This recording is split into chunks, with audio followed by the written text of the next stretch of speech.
Good morning, children. Today we continue the second lesson of class 9, the topic Northern Plain. We know the Northern Plain has been formed by the interplay of the three major rivers, Indus, the Ganga, and the Brahmaputra along the tributaries. This plain is formed of alluvial soil. Alluvial is also known as fluvial soil. It's spread over an area of 7 lakh square kilometer. The plain being about 2,400 kilometer long, the 240 to 320 kilometer broad. It is densely populated physiographic division. We know that it has two parts. Northern plain is broadly divided into the three sections. Western part of the northern plain is referred to the Punjab plains, and the larger part of the plain lies in the Pakistan. The Indus and its tributary like Jhelum, Chenab, Ravi, Vyas, Satluj originated in the Himalaya, and this section of region is called Doab. Doab is made up of two words meaning Ab means water. Punjab is also made up of the word Panch and Ab.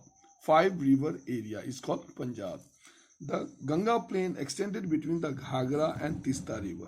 It spread over the state like northern India, and Himalaya, Delhi, Uttar Pradesh, Bihar, partly Jharkhand, and West Bengal of the east. The vast plain also have the diverse relief features. The rivers, after this descending from the mountain, deposit pebbles and narrow belt of the 8 to 16 kilometer, laying to the parallel of slope that is called in the below of Shivalik range. It is called Bhavar. All streams disappear in the Bhavar belt. South of this belt, the river re-emerge as create a wet, swampy, marshy region known as Terai. Mostly they are covered with a full thick forest region full of wildlife. After the partition, the people who come from the Pakistan, they were settled in this region by cutting down the trees. The Dudhwa National Park is also in this region. The largest part of northern plain is formed by the old alluvial that is known as Bhangar. The newer, younger deposit of flood plain is called Khadar. That is very fertile soil. This is ideal for integration of agriculture. Now, the second part is peninsular plateau. The peninsular plateau is the tableland. The plateau are broadly and shallow valley rounded hills. This plateau consists of two broad divisions, namely Central Highland and Deccan Plateau. Central Highland are widely as the west but narrower in the east.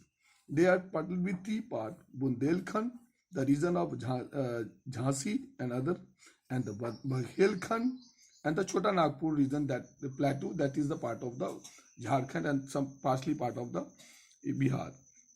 The eastward drained was the Damodar river.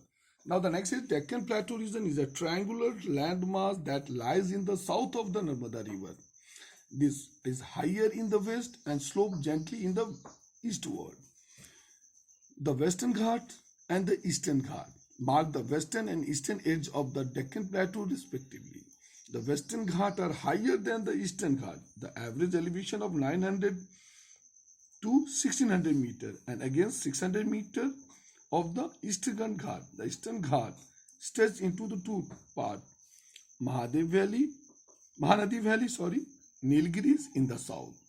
Now, Eastern Ghat are discontinuation, irregular pattern of river drained into the Bay of Bengal, whether the Western Ghat, due to that the orographical rainfall occur, rainfall rising in this being moist widely in the western slope Ghat.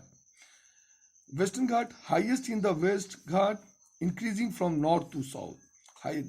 Some peaks are Anaimudi and Dodabeta, but in the Eastern Ghat, Mahendgiri is in the highest peak in the Eastern Ghat. Eastern Ghat drive from the northern part is called Sarai Hills and southern parts are called Javeda Hills. So this is all about the Eastern and Western Ghat. And Aravalli ranges in the northwestern part boundary of the Malwa Plateau, and this is this region Deccan Plateau mostly form of black soil. These highly and eroded hills are found in the broken hills. They extended from the Gujarat to Delhi in the southwest and northeastern direction. Let me see where they are formed. This is the region of Deccan Plateau region, where I have explained you about the Satpura ranges and Vindhyachal ranges in the north. That is and Deccan Plateau is covered between in a triangular phase, Western Ghat and the Eastern Ghat.